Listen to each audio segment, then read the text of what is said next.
I know we created some storm in the morning. These were statements I made on Saturday, I think, when we were distributing food in Garissa. And those statements, first, I want to make it clear, it's not a party stance. It has nothing to do with the current president. It has nothing to do with the government. It has nothing to do with anybody else other than Kenyans. This is a debate which will have come, which will come, and will continue to come. It's a debate about the Constitution. And the Constitution, as you know, is not a biblical version of the Bible or the Quran. The Constitution can be changed, can be amended, and will be amended, whether by our generation or the generation to come. And the amendment starts from an outburst or a sentiment by one or two people.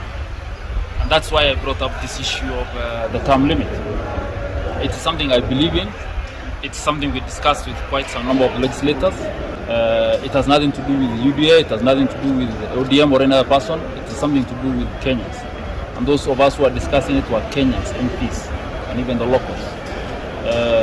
I believe in that sentiment. I said that the term limit should not be 2 terms, and the person should be removed through the ballot, not by term. If it goes to that level, then it should be something to do with age limit. Mine is either 2 options, through the ballot or through the age limit of 75. Because I believe from the age of 75, the person becomes senile and he cannot rule. On the other hand is that we borrowed our constitution from the European nations, the Westerns, whether the US or the UK.